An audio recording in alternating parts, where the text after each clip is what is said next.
Hello everybody, it's the Historical Gamer once again, and today we're returning to War in the Pacific, Admirals Edition. We're watching the turn replay for March 13th, 1942. We'll be playing the March 14th turn of 1942 here on this episode. We are playing just a day after 9/11, good lord, after July 4th. And so I want to wish all of the American viewers out there a belated happy Independence Day. If not, then anybody else, hope you had a great weekend anyway. Yeah, right, Charcoal? Like, slip of the tongue. I don't know where I got 9/11 out of. All right, so we're opening the turn off with a Japanese bombardment here of Port Moresby with some heavy cruisers.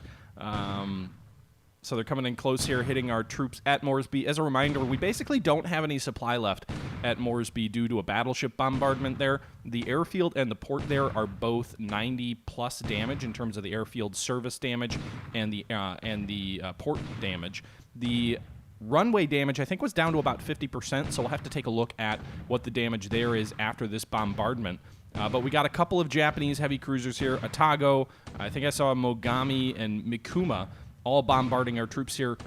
We don't really have much of any fortifications left, and we basically have no supply. So the one positive is that we have no supply for him to destroy, but we also don't have much protection from these 8-inch guns. You can see here the bombardment was surprisingly effective. 266 casualties, quite a lot. Only 3 combatant squads, however, influenced by that. Mostly non-combatants running around, rear echelon folks running around getting hit by cruiser shells. A casualty is a casualty, I think, as far as the victory points are concerned, but at least in terms of the next attack, shouldn't hurt us too much. The airbase took 6 hits, the airbase supply took 6 hits, the runway took 19, and the port took 2. So it looks like he was using float planes to spot. This was a nighttime bombardment, so I don't know how effective those would be, although in my recent reading of Neptune's Inferno, I guess I didn't realize how important float plane dropped flares were in spotting ships in the Guadalcanal campaign, so that seems about right. All right, so 4 heavy cruisers here, the Atago, the Tako, the Mogami, and the Mikuma all participated in the bombardment and inflicted those 266 casualties. Korabura, as far as leaving subs in individual task forces, the task forces work individually. At least historically, the U.S. used their subs individually, mostly at least early war. I think the tactic changed later war to operate in groups of 3 or so. But from what I've heard is that you don't really benefit by merging subs into multi-submarine task forces. That's my understanding for the game, the game mechanics anyway. All right, Japanese destroyers are off Palembang here, and they're depth charging the USS Seawolf, which is operating in a river, so not a great place for a sub to be. I didn't realize he was going to launch another attack or send more ships in here. He hasn't taken Palembang yet, so maybe there's another bombardment task force coming in.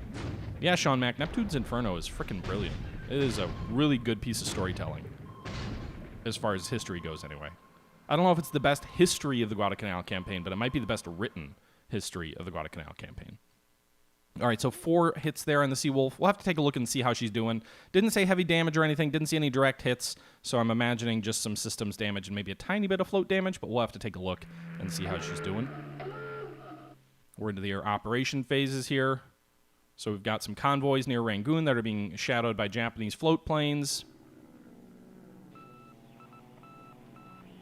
Some more recon here taking place over Palembang. We also have spotted some Japanese subs off the coast of Sydney in Australia. Meanwhile, another Japanese bombing attack here on Surabaya. He keeps sending a very small bomber force here, about 6 G3M Nels, to drop bombs, but with large fighter escorts that kind of make attacking them with our 20 or so fighters a little bit less ideal.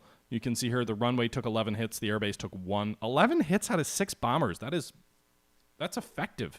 He dropped 12 250-pound bombs, 40 60-kilogram bombs. If he really got 12 hits out of a total of 12, 24, 36 bombs and he got 12 hits, that's remarkably accurate, especially for 20,000 feet.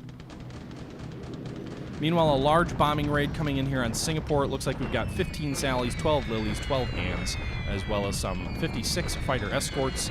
24 of those are modern Oscars. 32 of them are KI-27B Nates. So a lot of Nates, a few Oscars. You can see here a few aircraft damaged, a few runway and airbase hits. I think the flak was probably heavy enough to prevent any serious damage. We don't see any casualties inflicted by that bombing. A second raid coming in here of 8 Ki-21 2A Sallies. One of those gets hit right away by flak, so that's a nice destruction there. Coming at 17,000 feet, didn't really do any damage to the airfield or the troops there. Some Tojos flying cap. They always seem to come in late, which is interesting. I wonder where they're based out of. But nothing doing there. We don't have any aircraft left at Singapore, so no real impact there.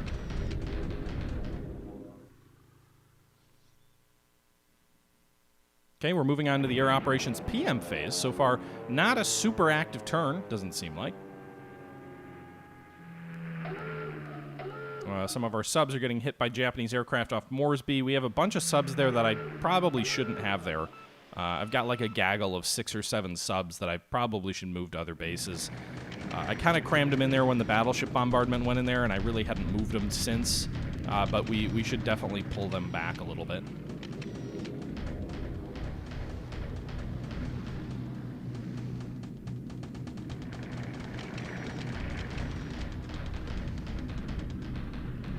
Okay. Lots and lots of recon. Not really no bombing attacks in the PM phase. That was interesting. Pretty quiet PM air operation phase. I think PM is usually a reaction phase for... Oh, shit. The Sari is having flotation failures. We'll have to take a look at that. Oh, okay. Japanese bombardment here at Palembang. I think usually the PM air operation phase tends to be more of a reaction phase. So based on what your recon tells you in the AM phase, you might launch strikes in the PM phase. But I'm not 100% sure. It looks like it's only a light cruiser bombardment at Palembang. He's obviously been reluctant to bring heavy ships upriver. One, he can't really do it. You can't bring battleships up to Palembang because the river's not deep enough for them. You can bring heavy cruisers, but then you risk destroying the oil facilities that Japan wants to take in the first place. So he's bringing up some light cruisers. The Yura, the Sendi. Looks like we did shoot back a little bit. We put 1 shell into the Sendi, but 3 light cruisers, and then some patrol boats participating in the bombardment. He might have been landing new troops also. You can see here 36 casualties on the Japanese end, 120 on the Allied end, 6 combat squads disabled versus just 2 on the Japanese end. So you can see, it looks like they were firing on the base force, firing at troops. Nothing in industry there, which is good for him, bad for us. Okay, another landing phase. 2 squads destroyed here, landing over the beach at Palembang. And that does it for the PM phase. So it's a pretty light turn in terms of air and naval operations. Not a ton going on. We'll have to see. I was kind of hoping for another Japanese sweep over Rangoon, but he didn't really do anything there. Meanwhile, Japanese bombardment attack at Singapore against our defenders there. So we'll fast forward through this. Hey, Lusitani, how you doing? All right, so Japanese... Oh, this was a pretty effective bombardment. He disabled 13 combat squads, 4 non-combatants, and 3 engineers. 1 engineer destroyed 172 Allied casualties. He did lose 5 guns, 1 destroyed, 4 disabled, 3 vehicles, 2 destroyed, 1 disabled. But that was a pretty successful bombardment. Like Ajiman, you said it looks like there's a new division there. Which division is that? I can't remember which one it is. The 38th, is that new? Is that the new one, or is it the 48th? I don't remember. But in any event, it does look like he might have 1 more division there, just by count. I'd have to go back and look at my reports. But that's what you're telling me, like a G-Man. So let's see here. I think he had 5 before, so that's 48th, 18th. Imperial Guards are 3. 38th is 4. 5th is 5. And 21st is 6. Yeah, that's definitely... I thought he only had 4. He might have had 5, but he definitely didn't have 6 divisions there. So a new division there is somewhat concerning. It brings his assault value up to 2,300. Our defense value is at 7830 or 78.3. We do have level 3 forts there, so I hope we can withstand 1 more major attack and maybe hang on in Singapore till around the 20th of March is my guess or my hope. Yeah, Neuhauser's a little bit busy right now. I know he's usually the one who tracks all the intelligence or the combat results or all of that in the different trackers. So he would have been able to tell us if there was, in fact, a new division. But I'm almost certain he didn't have 6 divisions there. I think I remember the last attack he around 1,800 or 1,900 assault value, so it definitely seems like a big bump there. Meanwhile, Japanese bombardment near Quilin. Remember, this is level 3 terrain, defensive terrain. So despite the fact that he's got substantially more troops than us, this is a much more even defensive situation than you would think. And the bombardment didn't go the Japanese way at all. Counter battery fire disabled 1 combat squad and 1 non-combatant. No casualties inflicted on the defenders, so that's a good result for us. A deliberate attack at Palembang. This is the 3rd deliberate attack at Palembang in this campaign. So he hasn't taken Palembang yet. He's launched 3 attacks. We have been flying in elements of the, I don't remember which one. It might have been the Sumatra Garrison Battalion, or it was the Ryu KNL Battalion. You can see our assault value here is very weak. He's coming in with a lot of Naval Guards units. He doesn't actually have much in the way of large units here. They're mostly smaller units. But it does look like he's got a lot of them coming in on the attack at Palembang. It failed again. He did get 1-to-1 assault odds, and he did reduce the fortifications to level 0, but the base did not fall. We lost 24 squads destroyed with 1 unit destroyed, 6 disabled. He lost 4 squads destroyed with 50 disabled, so he actually ended up weaker relatively than we did, although we lost the fort, so that's going to hurt. Still, we held Palembang for another turn. That's his third, I think third failed attack there since the landings, which hopefully that somehow translates into how much oil facilities get destroyed. That would be my hope, anyway. Okay, so Japanese deliberate attack on Kagan. So the defenders of Mindanao are going to be put up against it once again. He hasn't brought in any reinforcements as far as I can tell. Maybe 1 more SNLF unit. But he's mainly just been sort of wearing us down supply-wise. He's got 1 infantry regiment, the 16th. He's got several independent naval SNLF units and naval guards units. And he's also got the 65th Brigade as well, all committed to the attack. Our main defensive unit here is the 102nd Filipino Army Infantry Division, and so that's 160 assault value all by itself. That is more than, at least right now in this battle, more than the 65th Brigade and the 16th Regiment combined, and then our other units are mainly beaten down sort of supporting units. So go ahead and fast forward through there. It didn't look like the Filipino Army Division got hurt too bad. Actually, we got 1 to 2 Japanese assault odds, so that attack favored us. It does show that our supply is hurting our defensive cause there, so we got a negative hit on supply. Terrain was the real thing that helped us hold on. We also have fort level 2. He doesn't really have any engineers here, so the fort level is continuing to save us as well as the terrain. We did lose 49 squads disabled, which is quite a few, 12 more than he did. But he lost 37 destroyed, which is a pretty good number for us, frankly. 37 destroyed, that's 37 worth of victory points there. 64 Japanese disabled, so that's just over 100 total losses there compared to around 85 for us. 36 of ours are disabled. We did lose 23 non-combatant squads. We lost 1 gun. But overall, I think that's a good turn for us. He might try and attack again and take advantage of that low supply, but I'm not sure that would be wise for him. With almost 100 squads disabled in a relatively small force, only 13,000 men, he probably has a lot of fatigue and disruption, so that might have bought Mindanao a few more turns in the Allied camp. Yeah, Pat, I mean, the thing is, we're going to lose this entire force at Kaigan anyway, so everybody on Mindanao is going to die eventually, so those are kind of sunk cost victory points in my mind. So if we destroy 37 of his combat squads, great. You know, those are 37 victory points he didn't have to lose if he came in with overwhelming forces, but he didn't, so it's a good result for us in either event, because all of our units are already dead anyway. They just don't know it yet, you know. All right, so we lost another base on the eastern coast of Borneo. We still have Tawau here on North Borneo. But they pushed the Dutch out of Tangier. I'm sorry, I don't know that word. 3-to-1 assault odds, 325 Allied casualties, 11 squads destroyed, 2 units retreating, nobody destroyed, but they'll retreat into the jungle and die there. Allied bombardment attack at Palembang because, of course, pretty sure I turned off bombardment, but I think maybe the troops I'm flying in via air automatically turn it back on. Not going to accomplish anything, guys. Better save your ammo and supply. Although at least we didn't get hurt there. And I think that's going to do it for the turn. It looks like we're out of the combat phase. Matilka increases fortifications to 2. Townsville increases the port to level 4. I should not be in charge of maintaining morale, Sean Mack. I mean, listen, guys. You're fighting in the Philippines in March of 1942, and you're hearing about like all these other bases, and Japan's attacking the Dutch East Indies, and you know they're driving. They've taken New Caledonia. Like if you've heard any of that, you already know you're a goner, right? By the way, Sean Mack, thanks for the gifted sub to Like a G-Man. Very generous of you. I wonder if that was... Oh, no, that's another sub. So we've gained 2 subs in this stream. So very thank you to both of you. I don't know who the first one was. Again, no notification came through. But to whoever you are, thank you very much. We're just 4 subscriber points away from opening up that 3rd emoji, which I'll probably just reuse as the shot glass or the scotch glass that I have set up for my bit rewards.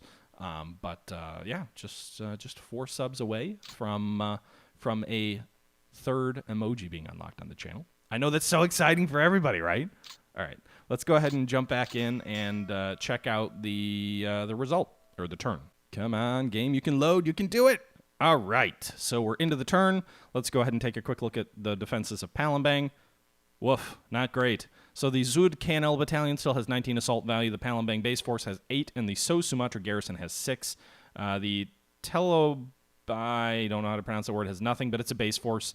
So we have a total of 33 assault value left. I think we started the battle with 60. We do have more on the way, so if he waits a turn or 2 for us to get reinforcements, we have 27 Dutch squads, 500 infantry, and 333 support troops of the Padang Garrison Battalion on the way. So if he doesn't take Palembang quite yet, I think they're about 2 turns away. So if he doesn't take it this turn, then they would arrive by the following turn's combat results. So hopefully with those casualties that he took there, he won't attack again. He might, because he did have 1-to-1 assault odds. I'm just hoping that the fatigue and whatnot sort of discourages him. It is a swamp territory.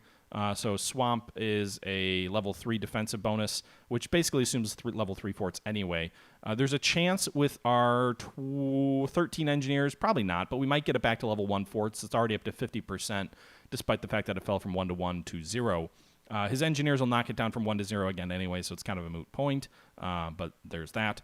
We are eating into the supply here. I think we had around 17,000 supply not that long ago. It's down to 8,200. We build our own supply here anyway, and his attacks have not hurt the refinery, which does convert oil from oil into fuel and supply.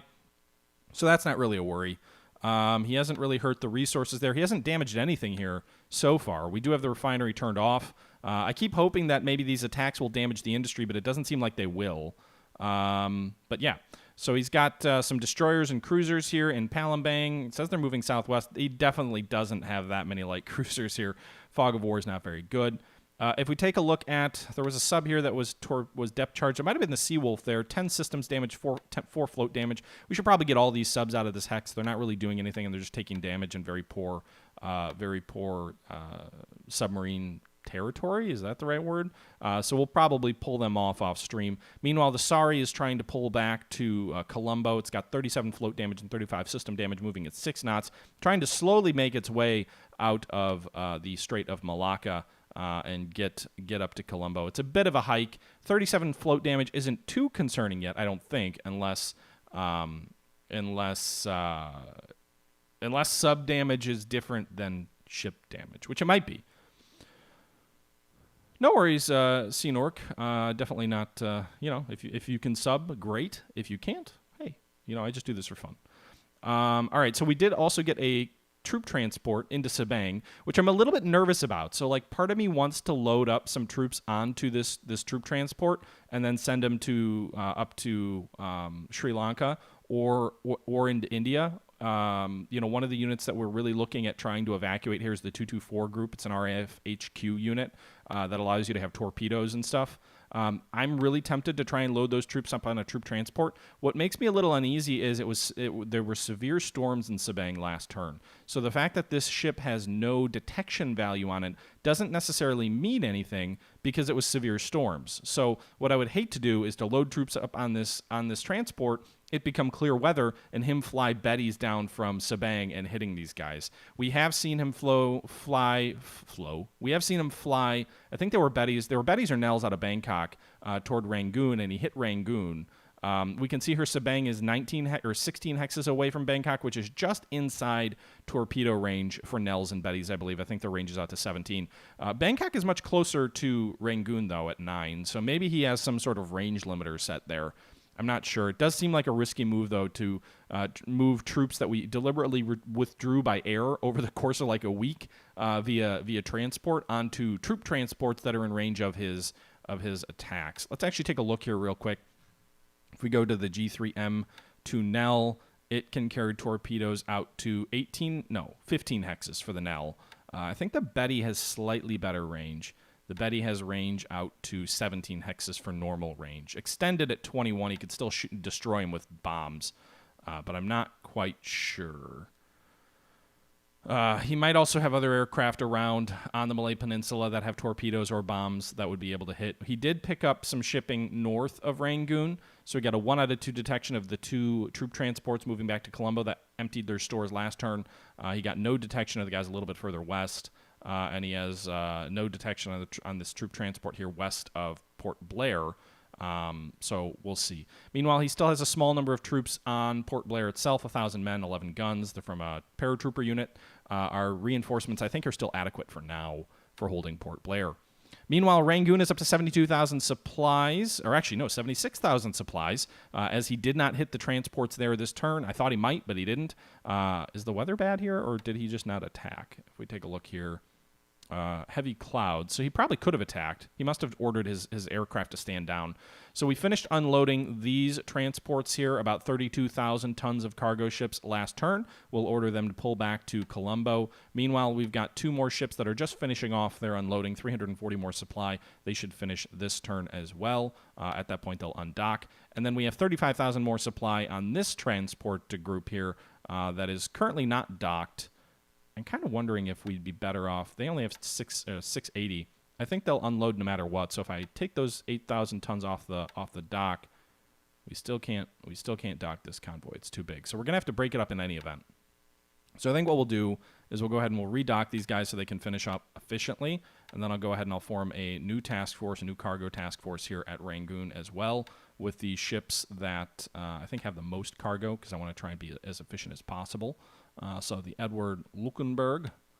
So I think we get 46,000 tons. We've got 8,000 already docked. So that means we can have about 38,000 tons of shipping that we can throw onto the docks. Oh, wait, those guys all have supply. Okay. I'm surprised we can't dock that task force. It looks like it would be. That might be a little bit too much, so we'll drop one of these.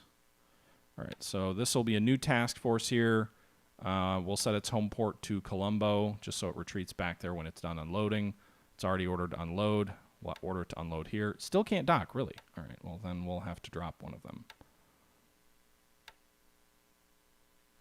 Why can't they dock? There's 40,000 tons already docked? From where?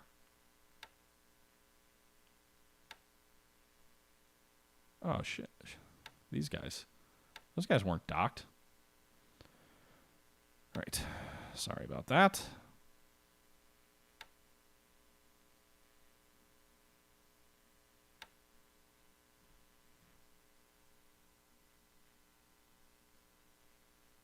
All right, let's do this.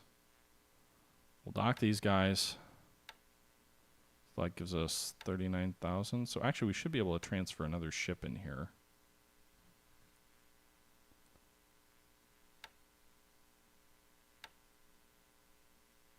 And stay docked. Nice. Okay.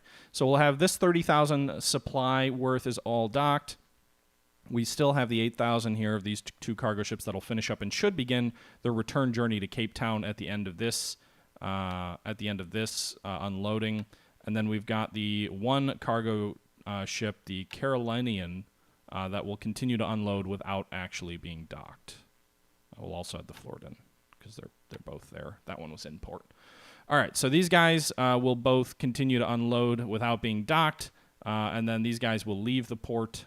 They've already recharged their fuel the previous turn, and then these guys here with 30,000 will begin using the docks. So that'll be the max efficiency there, or relatively max efficiency, to try and get another 30,000 tons of supplies ashore. 76,000 tons currently in Rangoon. We've also moved about 20,000 out to Pegu, about 8,000 at, I don't know the name of that base. Malikia has about 6,700. Mandalay has about 12,000. Lasho has 10,000.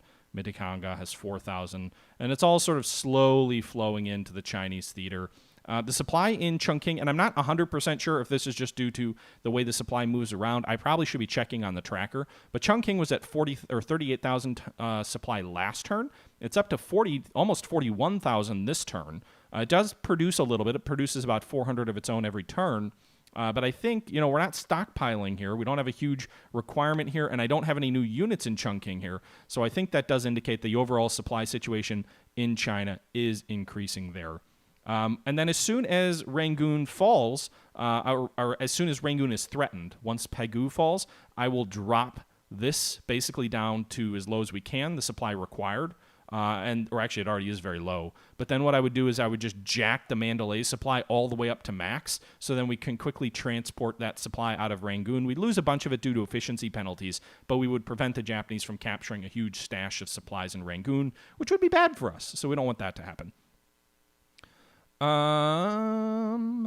All right, so that's the situation there in Rangoon. Now, one other thing here is the one problem with Rangoon is I don't have enough aviation support right now. I've got 93 aviation support and 158 aircraft. Rangoon is very crowded right now with aircraft, mostly fighters. So we have 137 fighters, 117 of them are ready. They're flying on 60 and 70% cap right now. Varied altitudes for the different aircraft. The Hurricanes are very good aircraft, even against the Japanese Zeros. They're very good aircraft against the Zeros. Apparently, we have 11 of those in the pool, so we can even pull more of those, although I'm a little bit reluctant to right now just because most of them will be sitting on the ground in the event he hits them with a major air raid or anything like that. But 137 aircraft at Rangoon, 117 of them are currently ready. Those are the fighters. We also have some float planes and some transports that are flying. Looks like we've got 19 of them. 16 are ready. PBY Catalinas, all flying in troops from Sabang. So we've already pulled out more than half of the 223 RAF group. About 684 of its load cost is into Rangoon. Another 500 or so is sitting waiting in Sabang. And then once we get that done, we'll bring the 1,200 or so assault value of the 224 group out of Sumatra to Rangoon as well. So we'll have 3 air HQs, hopefully anyway, that will get to Burma before Japan can close down the Dutch East Indies entirely. And that will be very nice, especially helping to, hinder any Japanese naval movements against us. If we can put like an air HQ at Basen or Rangoon or Prom, and then we can fly in. We've got some wildebeest here, or swordfish, in Colombo. And then I think we've got some wildebeest up here at Chittagong, and then I think we've got a couple other units that we could outfit with albacores, so we could have some torpedo-armed vessels going against the Japanese there. I do have a unit in strat mode in Rangoon. That is true. It's the 3rd Burma Rifles, so I think are they going somewhere? No, they just arrived, I think. So move them into combat mode. I think they just arrived from the interior of Burma. I was trying to reinforce Rangoon a little bit. As we moved some of our units out to Pegu, I was trying to reinforce Rangoon a bit because we've got about 1,000 assault value in Rangoon. These troops are resting up here. You got the 18th British Division, the 1st Burma Division, and then we've got the 48th Gurkhas and the 16th Indian Brigade. Those are elements of the 17th Indian Division, which will form up as soon as the 63rd Indian Brigade arrives.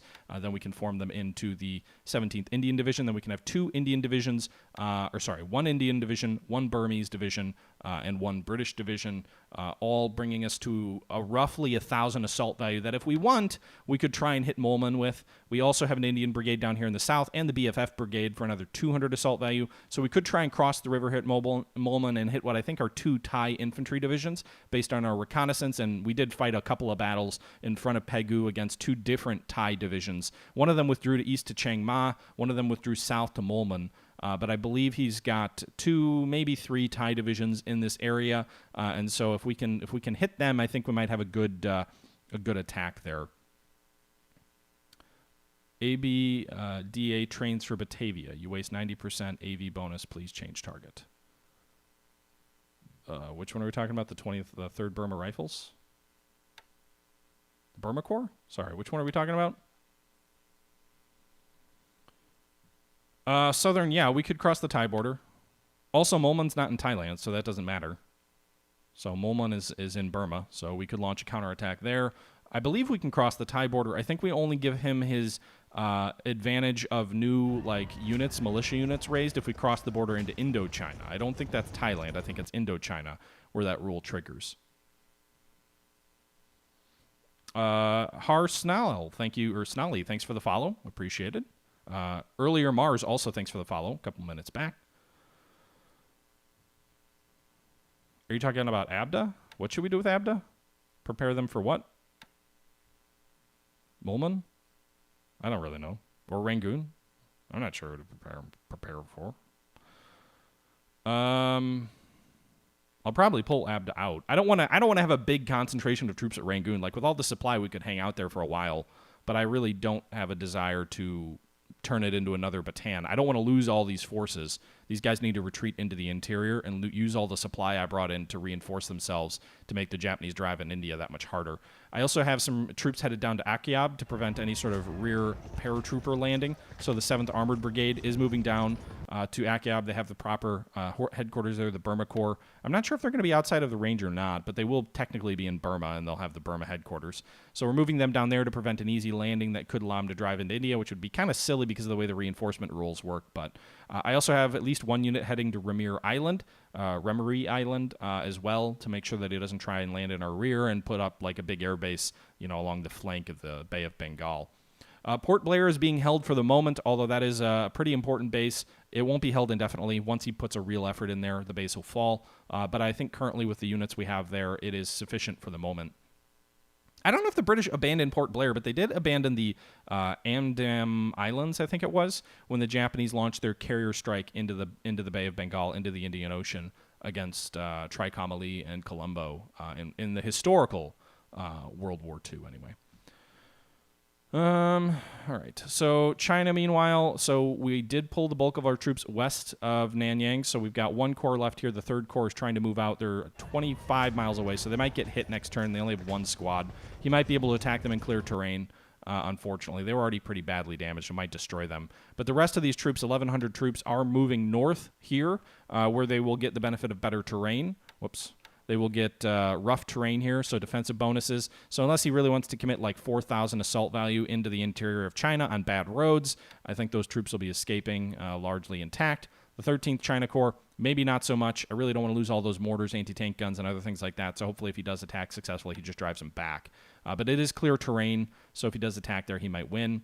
Meanwhile, it looks like he brought a second unit here, probably about a second brigade by the size of the number of troops here. He's got about 9,100 troops into this rough terrain southeast of Sian. Not too worried about it. We've got almost 1,000 assault value here. It is rough terrain as well, so we get a defensive bonus. I also have reinforcements on the way, so we've got the 4th Chinese Corps, the 42nd Corps, the 16th Corps, and the 1st Corps that are all moving. Now, some of those units are moving east. They're 28 miles away, so I think they'll actually arrive either tomorrow or the day after. Some of them are moving southeast as well. That's the 16th Chinese Corps with about 264 assault value. Most of them are moving southeast, actually. The only one, the 1st, is moving east. So the 1st Chinese Corps here, 321 assault value, is going to move east into these mountains here to give them about 1,300 assault value. Again, times 3 because of the terrain. And then the other 3 units here, about 700 assault value, are moving south to reinforce the troops here in very good defensive terrain as well, to bring us up to about 2,100. So good defensive terrain south of Sian and east of Sian. Both of those units are being reinforced to prevent any easy Japanese advance on the critical base in sort of northern China. We also have 2 corps that are moving east a little bit here. Actually, I think they're done moving. They've moved into rough terrain, so good defensive terrain here. I don't want to move them too far east. I think that would get them a little bit exposed. The way these roadways work, he could, in theory, if he attacked here, I think he could get into their rear somewhat easily. It's not a direct roadway count, but you can see there's sort of a hub here where he's got a little line south. So he might have an easier time crossing the river into these guys' rear. So I don't want to make that too easy. Otherwise, I'd advance further along this railway line. But for the moment, anyway, we're holding here in rough terrain to prevent an easy flanking maneuver into Sian as well. Tankerito 2 or 76, thanks for the follow. Sheer Ponage 68, thank you for the follow. How's the Renown doing? I'll take a look at the Repulse here in a moment, Sean Mack. More oil and resources? I don't know if they produce more oil and resources. They do have a fair amount of industry, so I've been pumping a lot of oil and fuel into Sydney, or into Australia. You can see Sydney has over 600,000 supply just in Sydney. They will turn fuel into supply. So if you put fuel into Australia, they will produce supply out of that. They also have one refinery in Melbourne that will produce some fuel and supply as well. So they have a refinery here. You can see 35 refinery. So they've got a refinery down here, which will turn oil into stuff. There's not a lot of oil here. in Australia, generally speaking. You can see here they've got 157 oil in Melbourne, so that refinery is definitely not operating at full capacity. I think that's all the oil in all of Australia. Now, the one good thing is I am putting a little bit more oil. We got about what was it, 6,000 oil out of the Dutch East Indies, a couple of turns back still. So we're still pulling a little bit of oil out. We've still got about 4,100 more to unload at Perth, and that will make its way east. 2,500 currently sitting in fuel tanks in Perth. That will make its way east to Melbourne along the railway line to allow that refinery to start working again. Only a couple of days really of production there, but it'll do something. Meanwhile, we're unloading 2,200 fuel here at Perth. Perth has about 200,000 fuel. We have 32,000 fuel coming in from Colombo, just next turn. We've got 4 tankers that are about to arrive at Perth there. We've got 30,000 fuel coming in from Cape Town on cargo ships, so not a super efficient way to transport. But they actually have enough to return to base without refueling, so I'll tell them not to refuel, so they return back to Colombo without basically sucking up some of the fuel that they're carrying them. That makes it a lot more valuable, right? If you end up using 1,500 fuel to refuel a tanker that only brings, or a cargo ship that only brings in 3,000 fuel, that's much less efficient than if you can bring in full loads of fuel here. Cargo ships fill at 50% capacity when they're carrying fuel, so that makes it much less efficient if they're eating up fuel on the back end. In this case, they won't be because they had better range. So they'll be dropping, they have 1 tanker with them as well. They'll be dropping about 30,000 fuel, 32,000 fuel from this tanker task force, 30,000 fuel from this cargo ship task force, about 60,000 fuel coming in between all of them, and then another 5,000 fuel. This was the last tanker out of Java. The Harpa came in right after the oil ship out of Tijalap, so we brought about 11,000 fuel and oil out of the Dutch East Indies one last time, actually under enemy air fire, or air attack as well. So those guys are coming in. We also have another ship coming in from Cape Town as well, 20,000 of fuel as well. This one on cargo ships also, but these guys are going to have to top off once they reach there, so it's going to be much less efficient. You can see they're carrying 1,900 fuel. When I click on this, the ship holds, well, I can't do great math there, but it's around 1,000 fuel, so they're only going to net about 900. We do have some corvettes and destroyers that can be used as sub-hunting groups in a few places. Probably not around Sydney or Perth right now. We might have some destroyers there. I don't think we have any. Well, we might. Let's take a look. Patrol. DD. No DDs. Yeah, I don't think we really have much anti-submarine stuff, actually. Not at Sydney, anyway. Or not at Melbourne, anyway. What about Sydney? We've got 4 destroyers at Sydney. I don't think any of these are particularly good. Now, these guys can upgrade, actually, so they can upgrade, but their ASW doesn't actually get better.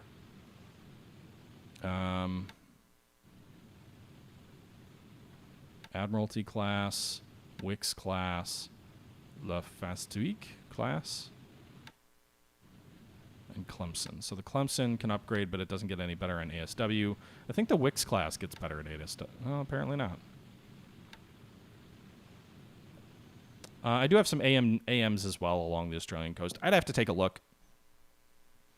Frankly, I'm not too worried about a few subs off the east coast of Sydney. He's already kind of shut down the Coral Sea with his bases on New Caledonia, so we kind of have to be realistic about that. Most of my supplies are transiting way south and west.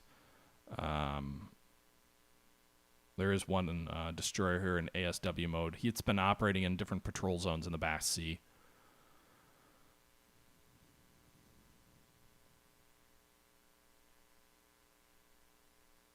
My distribution of assets is not very satisfactory. They all don't care and pray for 1944. Ouch! You don't have to be an ass over there, Pat. All right, so the cargo ship that was hit by a torpedo, the Zealand, did make it to New Zealand, so we can go ahead and put that in port, and it can be safe.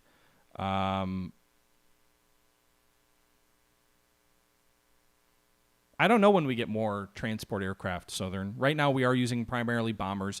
By the way, so let's take a look at Port Moresby. I know we just had a bombardment there. The damage to the airfield went up by about 10%. The service damage went up about 10% as well, and the port damage went up about 5%. So his heavy cruiser bombardment works to our favor in the sense that he is not going to be operating any aircraft out of Moresby anytime soon. I really don't. My land units here don't have the supply to repair the base anyway. I'm hoping anyway. The base force units only have 16 supply. I've been flying supply in from Australia to the 45th Indian Brigade, so all these units are back into the white supply. Nothing really in stockpile. Only 3 in stockpile, but we've at least gotten them back up to their requirement for the current turn anyway. They've got 299 of a required 278. So if he does attack, they will have supply, although they may still be overwhelmed anyway. I don't think there's any port level here or defense. Yeah, there's no fort level. There's no fort level there. But in any event, we did get those units back in supply. The bombardment actually worked to our favor. Looks like the cruiser's already pulled out. I don't have visual on them anywhere to skip bomb them with B-17s. My B-17s don't have good enough skip bombing talents anyway. So if we take a look here, we do have some bombers here at Charters Towers. We've got 35 B-17s. 30 of them are ready. So we've been resting most of these guys, kind of getting them back into flying shape. So most of these aircraft are back into flying shape. We also have 3 B-17s in the pool. I did withdraw one group of 3 B-17s that had a withdrawal date coming up. We got 63 political points for it as well. But you can see here we were back up to 35 B-17s at Charters Towers. 30 of them are ready. I'm training them currently on low-level bombing and naval attack to try and get their bombing skills up. You can see their experience levels are kind of low in the low 40s or upper 40s, low 50s. Their naval low-level skill levels are very low in the 20s. And their naval bombing levels are all below 30 as well. So that's true for almost all these groups. Some of them are in the 30s, but generally speaking, all of these units are very bad at low-level flying and at naval bombardment. So we're training them to get them better at that. So at some point, we can start successfully skip bombing. The other reason I did pull these units into here is even though Charters Towers is a poor base to bomb out of because they're going to be bombing it extended since it's only a level 4 airfield, it is in range of Moresby, so I can hit Moresby with the B-17s. As soon as Moresby falls, I'm going to start harassing bombing attacks on Moresby to make sure that he can't turn that airfield into an effective field for a while. So there's that. Yeah, the game is War in the Pacific. It's 10 years old. It's made by Matrix and Slitherine Games, and it is, I think, the best Pacific War game ever made. Maybe one of the best war games ever made, but certainly the best war game that looks at the Pacific theater. If not because of its micromanaging nature, because it is very heavy on the micro, but because it really communicates the fact that, I mean, this is a huge map. Each one of these hexes is, I think, 40 square miles. Look at all of the islands. Look at the sheer scale, the sheer size. And what really makes this game special is the need to focus on logistics. So right now I've got some tanker task forces off map in the Middle East here. These guys have 12,000 fuel. They're headed to Karachi. Karachi has about 300,000 fuel, but they're headed there to make sure that the Indian economy keeps churning out supply. You drop fuel, it turns into supply. In the different light industries and whatnot. We've got 22,000 fuel loading up on tankers here on the way to Karachi as well. It'll actually get a lot more than that by the time these guys are fully loaded up, better than 40,000. We've got other cargo task forces here, 40,000 on tankers here on the way to Colombo. We've got 4,400 equipment and 300 aircraft on the way to Colombo as reinforcements. We've got other cargo ship task forces here of tankers actually on the way back to the Middle East because they already dropped their fuel. 32,000 fuel on the way to Colombo here, just out of the Middle East, just left port. The sheer size of this game is just immense, and it really does tell you what the Pacific theater was and what the challenges were that different commanders faced in this theater because it's so huge. Taking a look at the Hornet has arrived at the Panama Canal on the Atlantic side or the Caribbean side of the Panama Canal. You can see here I'm going to transfer 2 destroyers and a light cruiser into the task force to provide it some escort. And then we're going to go ahead and we're going to have the Hornet move to probably San Diego, or do we want to send it straight to Pearl? Maybe we should. That's kind of a light escort, but I don't have a lot of extra escorts. I do have more destroyers. We did just have 4 destroyers arrive at San Diego, so I could send these guys to San Diego, or I could send them straight to Pearl. He's taken Midway, as you can see.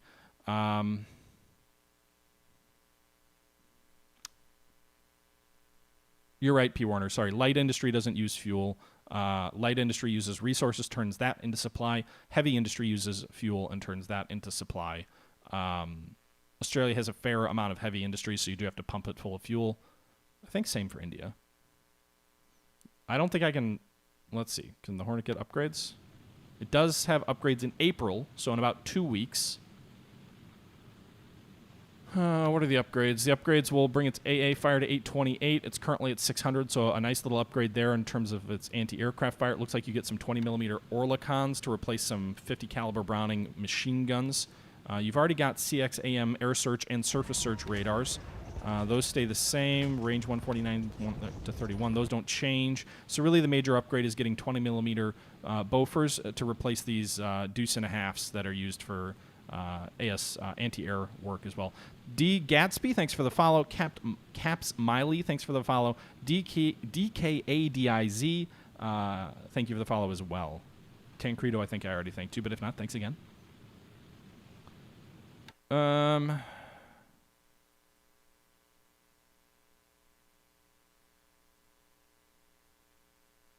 All right.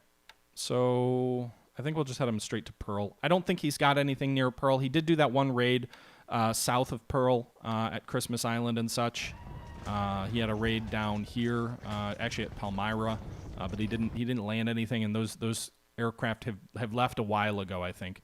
So we'll go ahead and send these guys to Pearl. I'm no longer going to go full speed because they are now, quote-unquote, going to be on map, which means they will burn fuel and they will take system damage, so I don't want to do that. So they're going to be on their way to Pearl directly with the Hornet Air Group, which is some F4, F3s. They've also got some SB2 and SB3, SBD2 and 3 Dauntlesses, and they've got some Devastator torpedo planes, the crappiest torpedo bomber in the theater. He says, thank you for the follow as well. All right, so do I have anything in pool? We're not even producing the Devastator? Good Lord, I can't wait for the Avengers. We're not far away from those starting production. They start in May.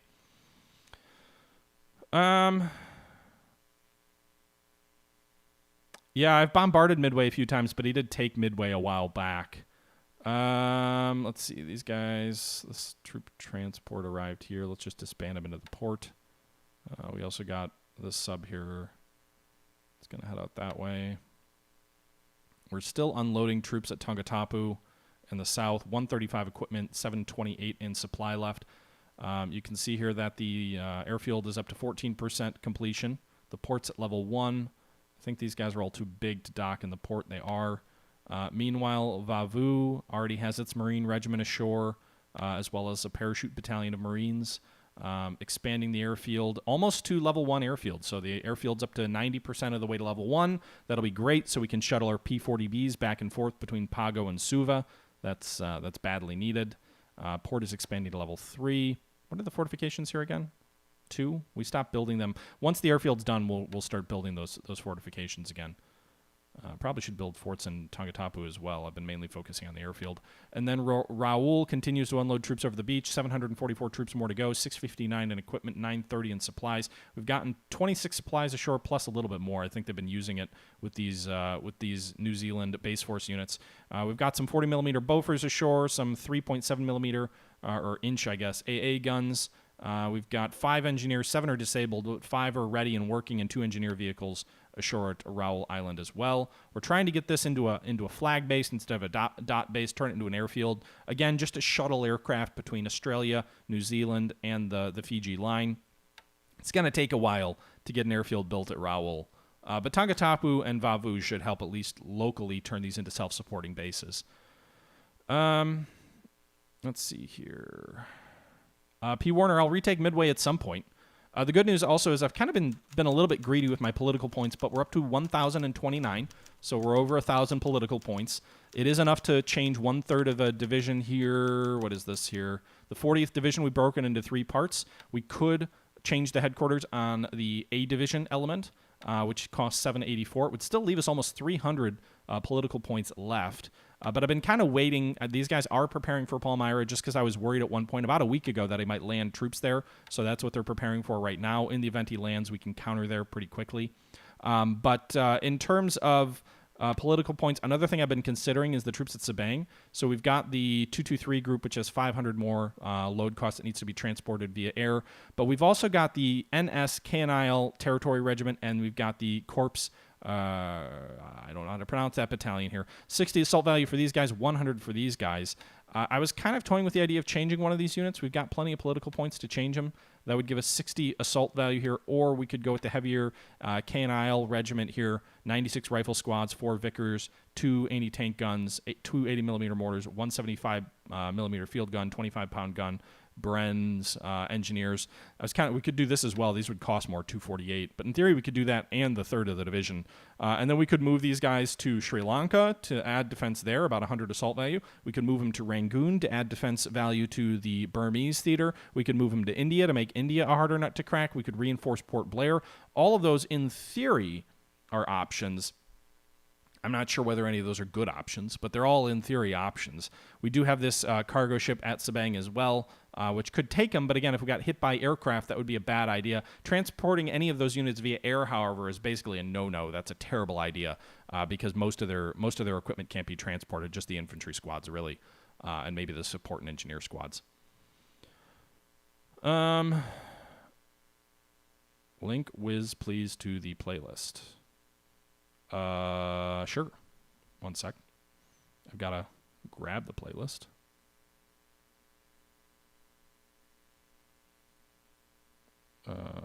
One second here. Can someone else link? Does anybody have the ability to link? Otherwise, I guess I can, but...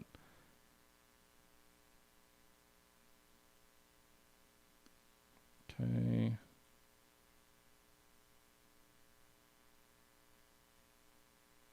I can't Alt-Tab out of this game because it's an old game, and we'll kind of mess with... All right. If I Alt-Tab out of this, it'll just completely mess with the screen because it's a very old game. But I am getting it. One sec. Nope. All right. Oh, literally just the second that I was going to link it. Damn you, like it, G-Man. I'll do it again anyway. All right. That was exciting television.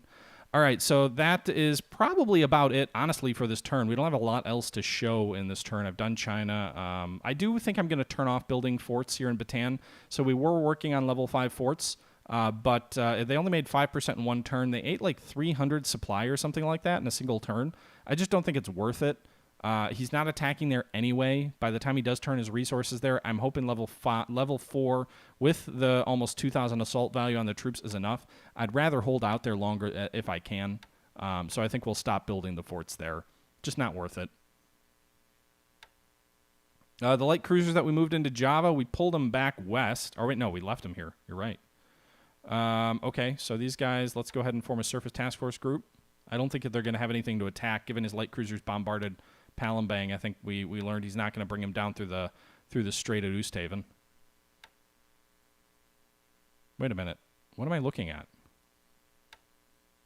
Holy shit, I sent 2 tankers into Oosthaven? What? Oops. I don't remember doing... It might have been like a week or 2 ago, but somehow they got here and didn't get bombed. Good luck, tankies.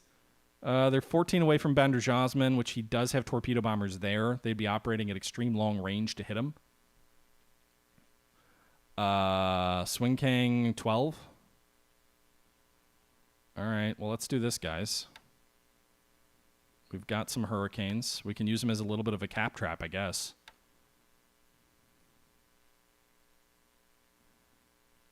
So we're going to transfer these fighters back to Batavia.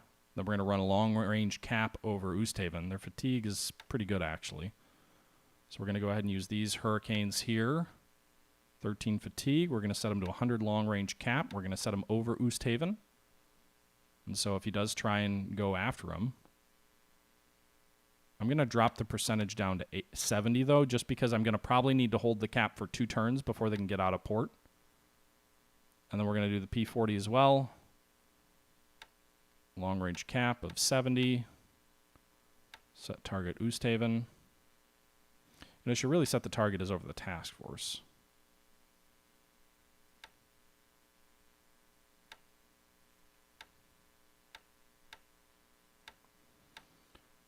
Why did I do this one at a time? All right. All right. So we'll set the cap over the task force there. So we'll start loading these guys up. They are docked. But I think it's going to take 2 or 3 turns to load them up with fuel. That could pull 14,000 more fuel out of the Dutch East Indies. There's currently 19,000 at Oosthaven, but it might suck a little bit more of the 59,000 here at Palembang out of the port. And then, you know, if we can't fill it all up, we could always try and get some of that oil out as well. He's got almost 800,000 oil here. The heavy cruisers in the Coral Sea, there's no heavy cruisers in the Coral Sea anymore. They all pulled back to Melbourne. So we've got 5 heavy cruisers in Melbourne. Some of them are undergoing repair. No, they're not actually. At least not out of active status. So we've got 5 heavy cruisers here, in this port here, and 3 light cruisers. And then we've got some destroyers out here in Auckland. I'll go ahead and save. I'll throw a save in here.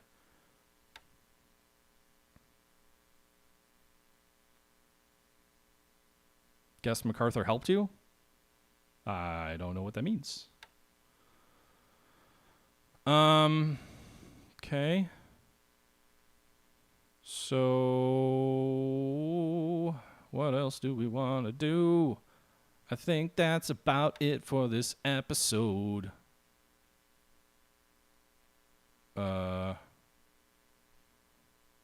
Reinforcements? Yeah, let's take a look here. So this was a quiet turn. No air-to-air kills. No destroyed on the field. 1 Japanese aircraft lost by flak. 4 op losses. 1 Allied op loss. So our sorties did jump up a bit. We were at 1,600 last turn. I revitalized my training regimens and other things like that. So we're up to 2,500. I think that's probably still about 700 lower than it should be as a minimum, but some improvement there. Meanwhile, you can see the losses negligible for everybody. We lost 1 B-17 op losses. No crews lost, no pilots lost this turn. In terms of group reinforcements, in terms of air group reinforcements, it looks like we're getting some Hurricanes and P-40s at Batavia. Oh no, those are just transferring via rail from their base. The British heavy carrier Formidable is arriving tomorrow, so we'll get some Albacore and Martlet squadrons. The A-20 Havocs and B-25 Mitchells will be arriving in San Francisco. I think they were transferring there via rail as well. Some Kitty Hawks will be arriving in Perth in 2 days. We'll be getting some Kingfishers in Pearl Harbor in 4 days. Some Catalinas in Aden in 4 days. The Boise will be getting some A-29s in about a week. That's about all you're going to see there. This is a PC game. Yes, computer game. Although it was in large, I think they based the design, Gary Grigsby based the design in a lot of ways out of like some of the gigantic war games, like tabletop war games that people used to play that would take up like their entire garage. I think that's kind of where some of his influences come from. Ship availability, so we'll take a look at that. You can see here we've got the Formidable tomorrow. We've got 2 destroyers here at Aden, 1 at Mombasa. The submarine Groper will arrive in Seattle. 2 auxiliary mine layer tenders arriving in 1 day. Some motor launches are arriving at Singapore tomorrow. Why I would want more motor launches in Singapore? They're just going to give additional victory points to the Japanese, but hey, they're going to be there. The Thomas Jefferson troop transport in 2 days at Balboa. The cargo ship Cornish City in 2 days at Aden. And then we've got the light cruiser Newcastle in 3 days, and other stuff is a little bit further out. In terms of ground unit reinforcements, we've got some reinforcements coming on the ground. In 2 days, we're getting the 16th Construction Regiment in China arriving at Chongqing. That'll be nice. More engineers in China, always a good thing. We've got the 8th Medium Artillery arriving in Aden in 4 days. We'll probably send them to Burma. The 7th Marine Regiment will arrive in 5 days in the eastern U.S. That's a very important unit to have. We don't get a ton of unlocked U.S. Marine units or even regular Army units early war, so that'll be great to have another 140 assault value there that we can throw out into a defensive position somewhere, maybe even out to Australia. In 6 days, we get another convoy arriving at Cape Town here. You can see 20 merchant ships arrive, which will give us some 120,000 supplies, 36,000 fuel. We also get a one-time sort of bulk increase in our pools there of 12 3-inch mortars, 48 2-pound anti-tank guns, 12 Matilda tanks, 24 Indian infantry sections, some militia, Indian militia troops, and then some artillery there as well, 24, 25, and 60-pounders. Woody4077, thank you for the follow. And I think that's about it. Withdrawals for air units are coming up. We're going to be getting some here in about a month, a little bit less than a month, for a big portion of our fighter force. 32 Hurricanes there come up in 27 days. They're currently in Rangoon. Hopefully we have a big air battle over Rangoon, and these guys get to inflict heavy losses on the Japanese before they're forced to withdraw. And then our P-40s and P-39s in Rangoon that escaped from the Philippines will have to withdraw in about 2 months, but that's still a ways out. But yeah, that's the situation right now, guys. Don't have a lot else to show. I will show you the Repulse and the Prince of Wales here. Both are under repair. Neither one of them was sunk outside of Malaya. You can see here that we've got the battle cruiser Repulse is 55 days out from being fully repaired. The Prince of Wales is still a long ways out, 288 days, but the Repulse is just 55 days out from being repaired, and she will be ready to go back into action as a fast escort for carriers, a nice anti-aircraft complement of 752. She makes good speed, so either a fast bombardment unit or a fast carrier escort coming online in about 2 months there. But that's about all I got for you guys. I hope you guys do enjoy the game. I hope you guys enjoy the episode. Yet again, we had a really great turnout tonight, so thank you to everybody who came out. Thank you to all the new followers, to the two new subs today, or 2 resubs. Thank you for those as well. And until next time, guys, this is the Historical Gamer saying once again, thank you very much for watching. I'll probably get this turned over to XTRG in the next 2 days or so. I don't know if I'll send it tonight. I've got a few things I want to tinker through offline. And see, it looks like the troops in Mindanao really low on supply. I don't really have any way to get them more supply, but as long as they keep holding out, that's good for us. But yeah, I'll have to take a look and see what else I want to do off map. So give XTRG at least 1, probably 2 more days before he streams his turn, and then probably another 4 or 5 days before I get mine back. So we'll probably see ours inside the next week, but still a little bit of ways. Anyway, guys, thanks again for tuning in. Until next time, this is the Historical Gamer saying once again, thank you very much for watching. And until next time, I'm out.